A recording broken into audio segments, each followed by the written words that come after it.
اللہ تعالیٰ نے فرمایا ان الذین یحبون ان تشیع الفاحشہ، فرمایا بے شک جو لوگ یہ چاہتے ہیں کہ مسلمانوں میں بے حیائی کو پھیلا دیں، فحشاء کو عام کر دیں، بری باتوں کو لوگوں کے اندر پھیلا دیں۔ کن لوگوں میں؟ فی الذین آمنوا، وہ لوگ جو ایمان لے آئے، جو ایمان والوں کے اندر بے حیائی پھیلانا چاہتے ہیں۔ اور قرآن مجید کے الفاظ بڑے قابل غور ہیں، فرمایا ان الذین یحبون، بے شک وہ پسند کرتے ہیں، وہ چاہتے ہیں کہ ان تشیع الفاحشۃ فی الذین آمنوا، کہ بے حیائی پھیل جائے ان لوگوں میں جو ایمان لائے ہیں۔ تو مالک فرماتا ہے لہم عذاب علیم، ان لوگوں کے لیے دردناک عذاب ہے۔ اور ایسا نہیں ہے کہ یہ قیامت تک انتظار کریں گے پھر انہیں عذاب دیا جائے گا۔ یہ عذاب کہاں کہاں ملے گا؟ فی الدنیا والآخرہ، جو مسلمانوں میں بے حیائی پھیلانے کو پسند کرتے ہیں انہیں دنیا میں بھی عذاب ہوگا اور آخرت میں بھی عذاب ہوگا، اور عذاب بھی عذاب علیم، دردناک عذاب ہوگا۔ فرمایا واللہ یعلم وانتم لا تعلمون، اللہ جانتا ہے تم نہیں جانتے۔ حیا اور وزاداری کو قائم رکھنا، دیکھیں نا سب سے زیادہ بے نیاز تو اللہ ہے نا، لیکن اگر حضور فرمائیں کہ رب بھی حیا فرماتا ہے، حضور سید عالم علیہ السلام فرماتے ہیں اللہ حیا فرماتا ہے کہ اس کا بندہ اس کے سامنے ہاتھ پھیلائے اور اللہ اس کے ہاتھوں کو خالی واپس کر دے۔ اللہ حیا فرماتا ہے۔ کیا معنی ہے؟ کہ اللہ تبارک و تعالی لحاظ کرتا ہے اس بات کا کہ اس بندے کی امید نہ ٹوٹ جائے، رب کی بارگاہ سے جو اس کی توقع ہے وہ توقع نہ ختم ہو جائے۔ معنی کیا ہوا؟ آپ وزادار رہیں، آپ کے مزاج میں رکھ رکھاؤ۔ بعض لوگ بعض اوقات ایسی بات بول دیتے ہیں، ایسی بات کر دیتے ہیں، اس طرح کی گفتگو ان سے سرزد ہوتی ہے کہ وہ محسوس ہوتا ہے کہ جو اس بندے کی شخصیت ہے نا، جو اس کی پرسنالٹی ہے، اس کے ساتھ وہ بات میچ نہیں ہوئی۔ تجھے تو بہت زیادہ خیال والا ہونا چاہیے، تیرے مزاج کے اندر تو بہت زیادہ وزاداری ہونی چاہیے۔ نبی پاک صلی اللہ تعالی علیہ وسلم نے فرمایا رب حیا کرتا ہے۔ اور ایک مقام پہ حضور نے فرمایا جب سفید داڑھی والا مسلمان قبر میں جاتا ہے تو اللہ فرشتوں سے فرماتا ہے اسے عذاب نہ دینا، مجھے حیا آتی ہے۔ لیکن اگلے لفظ جو حضور نے بیان فرمائے وہ سمجھنے والے ہیں، فرمایا رب کہتا ہے مجھے حیا آتی ہے، تو بندے کو بھی تو حیا کرنا چاہیے، اس کو بھی حیا کرنا چاہیے کہ کوئی تو موقع ایسا ہو جب میں کوتاہیوں سے بچوں۔ اب اگر میری عمر کے تقاضے بڑھ گئے ہیں تو میرے حلم کے تقاضے بھی بڑھ جائیں، میری وزاداری کے۔ وہ حضرت حافظ سعدی رحمۃ اللہ علیہ نے ایک مقام پہ فرمایا کرنے لگے میں نے 20-22 سال کے بوڑھے بھی دیکھے اور میں نے 80-90 سال کے نوجوان بھی دیکھے۔ حضور یہ کیا بات ہوئی؟ فرمانے لگے عمریں بڑی زیادہ ہو گئی ہیں لیکن اپنے مزاج کے لحاظ سے وزادار بچپنا ہے طبیعت، ابھی بھی عادات ایسی ہیں کہ جن میں غور کرنے کی ضرورت۔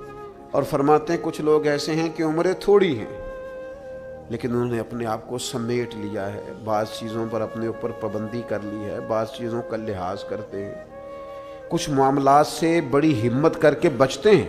پھر انہوں نے نتیجہ نکالا، کہنے لگے میں اس نتیجے پہ پہنچا ہوں کہ بزرگی عمر کے ساتھ نہیں ہوتی، علم اور حلم کے ساتھ ہوتی ہے۔ علم اور حلم کے ساتھ بزرگی کا تعلق ہے۔ تو اپنی آنے والی نسل کو وزادار کیا جائے، اس کے اندر حیا پیدا کی جائے، انہیں اس بات کا لحاظ دیا جائے کہ آپ مذاق کریں لیکن اس کی بھی تو حد ہونا۔ آپ یقین کریں بعض لوگ دادا کے ساتھ شغل کر رہے ہوتے ہیں، اپنے دادا کے ساتھ اس کا مذاق بنا رکھا، معاذ اللہ، اپنے والدین کے بارے میں باتیں کر کے وہ ہنس رہے ہوتے ہیں، اور کئی دفعہ والدین سپورٹ کر رہے ہوتے ہیں، کہتے ہیں یہ بڑا اس کا مذاق والا مزاج ہے، مجھے بھی معاف نہیں کرتا۔ تو آپ اسے کیا بنا رہے ہیں؟ جب یہاں بھی اس کا پردہ قائم نہیں ہے تو پھر اس کا پردہ کہاں قائم ہوگا؟ اس کی طبیعت کے اندر ٹھہراؤ ہونا چاہیے۔ وہ لوگ تو وہاں بھی وزادار تھے جہاں بات کرنے کی ضرورت ہے۔ نبی پاک علیہ السلام نے صحابہ سے پوچھا کہ وہ کون سا درخت ہے جس کی مثال مومن کی طرح ہے، تو حضرت عبداللہ ابن عمر فرماتے ہیں مجھے سوال کا جواب آتا تھا کہ وہ کھجور کا درخت ہے، لیکن چونکہ حضرت عمر بیٹھے تھے میرے والد، چونکہ حضرت صدیق اکبر بیٹھے تھے، چونکہ حضرت عثمان غنی بیٹھے تھے، چونکہ علم و حکمت کے تاجور مولا علی بیٹھے تھے، مجھے جواب آتا تھا، لیکن حضرت عبداللہ ابن عمر فرماتے ہیں حیا مانے تھی، حیا نے مجھے منع کیا کہ اتنے بزرگ بیٹھے ہوں اور تو جواب دیتا پھرے۔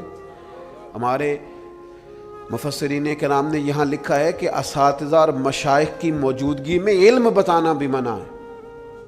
آپ کے بڑے بیٹھے ہوں، آپ تقریر کرنے سے بھی لحاظ کریں، آپ وہاں کوئی مسئلہ نہیں بیان کریں۔ یہاں تو بڑے معاملات اور ہو جاتے ہیں، ہمیں اپنے بزرگوں کے سامنے ایک خاص وزاداری وہ بندے کو خوبصورت کرتی ہے۔ حضرت عباس حضور کے چچا ہیں، ان کے بیٹے جناب عبداللہ ابن عباس فرماتے ہیں میرے والد سے کسی نے پوچھا تھا آپ بڑے ہیں کہ نبی پاک؟ تو بڑی سادی سی بات ہے، چچا بڑا ہی ہوتا ہے عمر میں، آپ بڑے ہیں کہ نبی پاک؟ تو یہ وزاداری ہے، یہ کمال وزاداری ہے۔ یہ ان لوگوں کا طریقہ ہے جو بڑے رسیلے سجیلے، جو بڑے خوبصورت لوگ ہوتے ہیں، جن کے لہجوں سے لفظ نہیں شہد ٹپکتا ہے۔ حضرت عباس رضی اللہ تعالیٰ عنہ فرمانے لگے کیا کہا تم نے؟ میں بڑا ہوں کہ حضور؟ فرمانے لگے بڑے تو حضور ہی ہیں، پیدا پہلے میں ہوا تھا، ولادت پہلے میری ہوئی تھی، بڑے بہرحال وہی ہیں، پیدا پہلے میں ہوا تھا۔ یہ جو وزاداریاں ہیں، یہ جو خوبصورتیاں ہیں، یہ جو آپ کے مزاج کے اندر خوبصورتی ہے، یہ جو لہجے کے اندر حسن ہے، یہ ایک بڑا ضروری کام ہے۔ بہت سارے لوگ دینی لوگوں سے مسئلہ پوچھنے آتے ہیں، لیکن ان میں 60% لوگ وہ ہوتے ہیں جو مسئلہ پوچھنے نہیں آتے، مفتی صاحب کو مسئلہ بتانے آتے ہیں۔ میری طرح کا بندہ تو چونکہ ذرا جلدی قائل ہو جاتا ہے، وقت تھوڑا ہوتا ہے تو بہت سارا ٹائم نہیں دے پاتے، تو میں کہتا ہوں کہ آپ کے خیال میں جو مجھے کہنا چاہیے وہ آپ مجھے بتا دیں، میں آپ کو کہہ دیتا ہوں، کیونکہ آپ جو چاہ رہے ہیں وہ تو ہے آپ کی مرضی کا فتویٰ، تو مجھے آپ بتا دیں بھلا اس سوال کا جواب کیا ہونا چاہیے، میں آپ کو بتا دیتا ہوں۔ لیکن اگر آپ مجھ سے پوچھنے آئے ہیں تو پھر آپ حوصلہ کریں، پھر دین جو بات کہتا ہے وہ مجھے بیان کرنے دیں، پھر مرضی کا فتویٰ حاصل نہ کریں، پھر ذرا رکیں۔ اور یہی حالت بہت سارے اللہ ماشاء اللہ شاگردوں کی ہوتی ہے، ان کا خیال ہوتا ہے استاد میری مرضی کے حساب سے تعلیم دے، مریدین کا خیال ہوتا ہے کہ شیخ اس طرح کر کے چلے، تو بھئی تیری شرطوں پہ ہی کرنا ہے، اگر تجھ کو قبول تو یہ سہولت تو مجھے سارا جہاں دیتا ہے۔ اگر تیری شرطوں پہ ہی تو نے آنا ہے کہ میرے پاس یہ ٹائم ہے تو اس ٹائم آؤں گا، تو میں اس وقت پسند کرتا ہوں تو میں اس وقت آؤں گا، تو آپ اگر یہ کہیں گے تو پھر میں یہ تیری شرطوں پہ ہی کرنا ہے، اگر تجھ کو قبول، یہ سہولت تو مجھے سارا جہاں دیتا ہے۔ پھر تو ٹھیک ہے، اگر ہم نے کچھ لوگ کچھ دو کی پالیسی پہ ہی تعلق بنانا ہے تو پھر استادی شاگردی تو نہ ہوئی، پھر تو ٹھیک ہو گیا، پھر یارانے کریں گے، دوستیاں کریں گے، اس طرح کے لوگ تو ڈھیروں مل جاتے ہیں۔ اپنی زندگی کے اندر وزاداری، خوبصورتی، ٹھہراؤ، لہجے کے اندر حسن، مزاج کے اندر ایک کمال۔ حضرت امام مالک رحمۃ اللہ علیہ کو کسی بات پر امام اعظم نے بڑا ڈانٹ دیا، شاگرد تھے، بڑا ڈانٹ دیا، سخت ڈانٹا، اور اس کے بعد بھی وقفے سے کبھی کوئی ایسی بات ہوتی تو امام صاحب کہتے ہیں میری طبیعت سے وہ غصہ نہ جاتا کہ یار اس نے ایسا کیوں کیا۔ کچھ عرصے کے بعد جا کے وہ بات کھلی کہ جس بات پر امام ابو مالک کو ڈانٹا ہے ان کی تو غلطی نہیں تھی، دوسرے کلاس فیلو کی غلطی تھی، انہوں نے تو یہ بات کہی نہیں، تو کسی اور نے کہی تھی اور نام ان کا لگ گیا۔ بچے کر دیتے ہیں نا شرارت، کسی نے کی نام کسی، تو امام اعظم ابو حنیفہ رحمۃ اللہ علیہ امام مالک سے کہنے لگے بیٹا تم نے بتایا کیوں نہیں، اتنی ڈانٹ کھا لی؟ حضرت امام مالک نے سر جھکا لیا، کہنے لگے حضور لوگوں کے جسموں پر لوگوں کا احسان ہوتا ہے، میری تو سانسوں پر بھی تیرا احسان ہے، میری سانسیں بھی تیری مقروض ہیں۔ یہ جو لوگ مالک کو جانتے ہیں یہ اس نسبت سے جانتے ہیں کہ یہ ابو حنیفہ کی گلی میں آتا جاتا ہے، سونیاں زندگی میں جتنا نام اور عروج پایا تیرے صدقے پایا، 4 جھڑکیاں نہ سہ سکتا تیرے نام پر، میں نے پسند نہیں کیا۔ اور پھر آپ نے پوچھا بھی تو نہیں نا کہ بتاؤ، آپ نے کہا ڈانٹ کھانی ہے تو دکھ قبول محمد بخشا بس راضی رہن پیارے۔ کوئی حرج نہیں. آپ نے کہا ڈانٹ کھانی ہے تو کھا لیتی, اس میں حرج والی کون سی بات. یہ خاص وزاداری, یہ خاص خوبصورتی.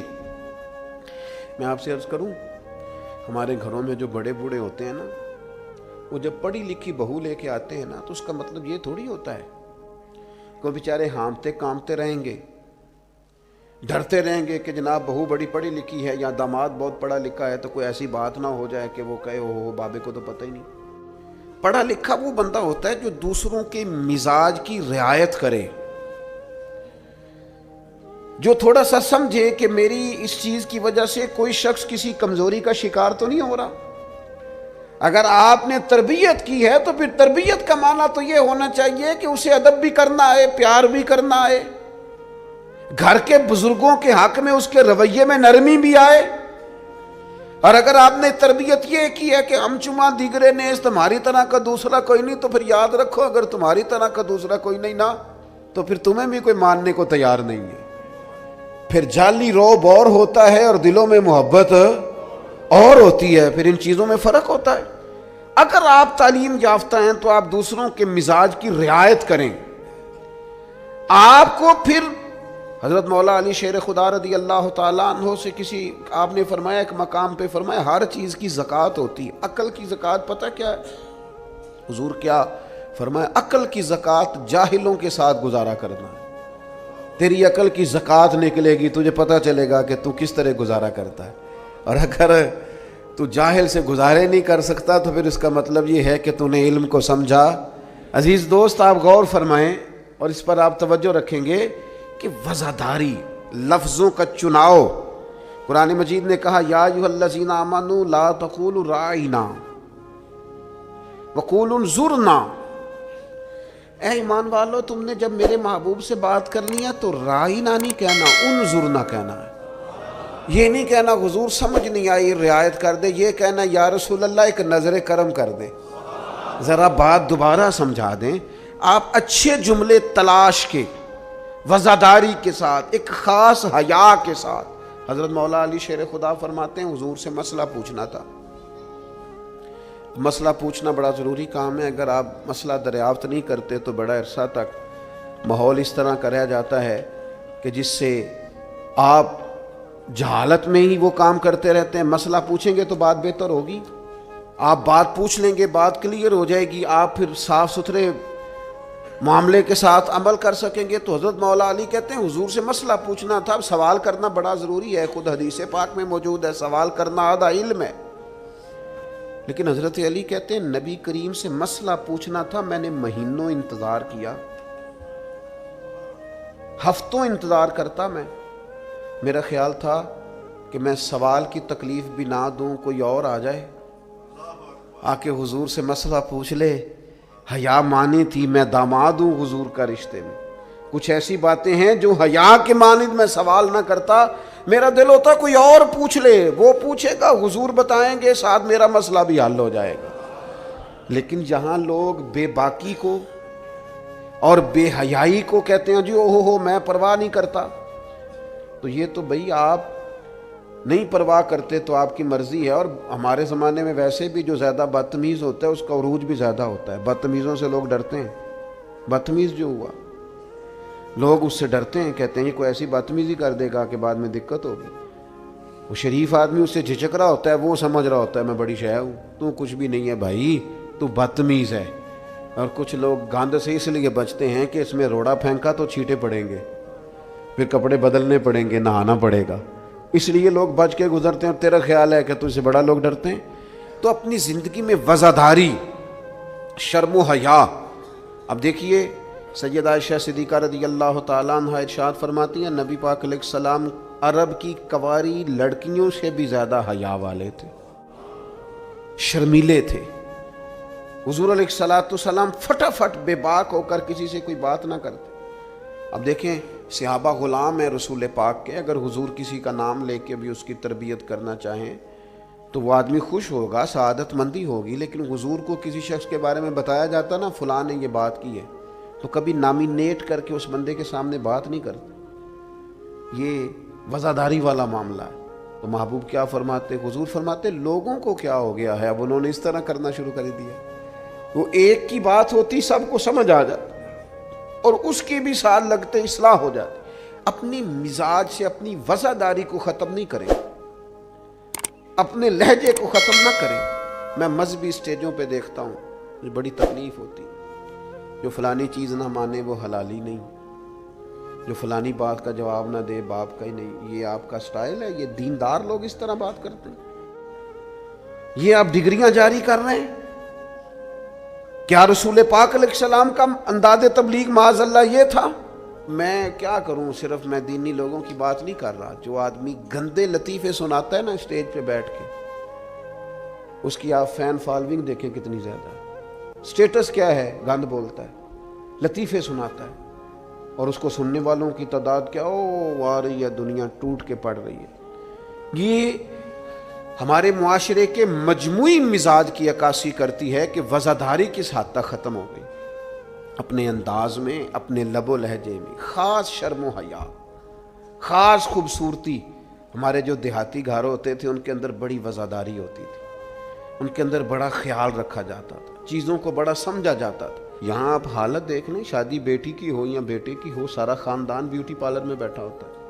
کوئی وزاداری نہیں رہی, کوئی وہ معاملہ ہی نہیں رہا جس میں حسن ہوتا تھا, خوبصورتی ہوتی تھی. رسول پاک صلی اللہ تعالی علیہ وسلم نے فرمایا حیا خیر ہی خیر ہے, حیا سراپا خیر ہے. تیرا جھکا جھکا لہجہ, تیرے جھجکتے لفظ, تیری ٹھہری ٹھہری باتیں, تیرا ذرا سمٹ کر چلنا, سمٹ کر بات کرنا, تیرے لہجوں کا ٹھہراؤ, گویا یہ وہ ٹھنڈی ہوا ہے جو چلے گی تو صحیح پر کسی کو فائدہ دے گی, نقصان نہیں دے گی. لیکن اگر تیرا خیال طوفان بننے کا ہے, پھر ایسا نہ ہو کہ درخت بھی ٹوٹیں, رستے بھی بند ہوں, عمارتیں بھی گریں. حضور نے فرمایا حیا خیر ہی خیر ہے, حیا جہاں آتی ہے خیر لاتی. نبی پاک صلی اللہ تعالی علیہ وآلہ وسلم ایک جگہ سے گزرے, یہ بخاری میں موجود ہے. تو ایک شخص اپنے بھائی کو سمجھا رہا تھا, اسے کہہ رہا تھا یار تو بڑا ہی شرمیلا ہے, اس طرح بھی کوئی کام ہوتا ہے؟ تیری شرم و حیا کی وجہ سے بڑے مسائل بنتے. بھائی بھائی کو ڈانٹ رہا تھا کہ تو اس قدر زیادہ جھجکتا ہے, شرمیلا ہے کہ بڑے ہمارے مسائل خراب ہو گئے تیری جھجک کی وجہ سے. تو حضور قریب سے گزرے تو یہ میرے کریم کا انداز دیکھیے, حضور فرمانے لگے اسے کچھ نہ کہہ, اسے چھوڑ دے, اس لیے کہ حیا تو ایمان کا حصہ ہے, حیا تو ایمان کا حصہ ہے. اور ایک حدیث میں حضور نے فرمایا 70 سے زیادہ شاخیں ہیں ایمان کی, اور حیا بھی ایمان کا حصہ ہے. آپ وزادار رہیں, آپ میں خوبصورتی رہے گی, آپ تھوڑا سا انتظار میں رہیں, آپ تھوڑا سا رکیں, آپ کوئی اپنے مزاج کے اندر کوئی ایسا چھچورا پن پیدا نہیں کریں جس سے آپ کی طبیعت, آپ کا لہجہ, آپ کا انداز, آپ یقین کریں سنجیدہ لوگ تو حجروں میں چلے گئے.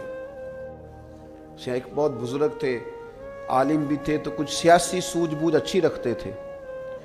میری ان سے ملاقات ہوئی تو میں نے ان سے کہا کہ صاحب آپ کو تو بڑا اچھا سیاستدان سمجھا جاتا تھا, تو کیا ہوا آپ چھوڑ گئے؟ کہنے لگے موجودہ سیاست سے وزاداری رخصت ہو گئی ہے, لہذا ہم نے بھی ارادہ کیا ہے کہ اب یہ دامن بچانے والا کام ہے, لہذا قبل از وقت بھرا میلہ چھوڑ دینے کا ارادہ کیا ہے. اب یہ ماحول ہمارے والا نہیں رہا, دامن بچانے کا ارادہ کیا ہے کہ اس میں وزاداری نہیں. میرے عزیز, کبھی بھی اپنے مزاج سے, اپنے مرتبے سے, اپنے وقار سے نیچے اتر کر کبھی کوئی بات نہ کریں, کبھی کوئی کاروبار نہ کریں, کبھی کوئی لین دین نہ کریں. آپ اپنی وزاداری, اپنا حسن, اپنے ایمان اور تقوی کے ثمرات کی حفاظت کریں, کسی جگہ کوئی کمزوری نہیں دکھائیں. آپ اس خوبصورتی کا شکار رہیں جو اسلام نے عطا کی, اور اسے اپنے دامن میں بہت بڑی نعمت سمجھ کے سما کے رکھیں, کوئی کمزوری نہ دکھائیں. تھوڑی سی مشکل ہوتی ہے جب انسان زمانے کے ساتھ مل کے نہیں چلتا, تو مشکلات آتی ہیں تھوڑی بہت. جب دور کے مطابق فیشن نہیں کرتا تو ظاہر ہے اسے لوگ پینڈو بھی کہتے ہیں, اسے جاہل بھی کہتے ہیں, اسے یہ بھی کہتے ہیں کہ اسے شعور کوئی نہیں. یہ تانے تھوڑے بہت سننے پڑتے ہیں, لیکن آپ کی وزاداری, آپ کے وقار میں, آپ کے لہجے میں کسی قسم کی کوئی کمزوری نہیں آنی چاہیے. آپ ایک نمونہ ہیں. اور یہ مت سمجھیے گا کہ لوگ صرف آپ کی تقریر سے تاثر لیتے ہیں. آپ کا نمونہ عمل آپ کے گھر سے لے کر دوستوں کی محفل تک وہ شمار کیا جاتا ہے.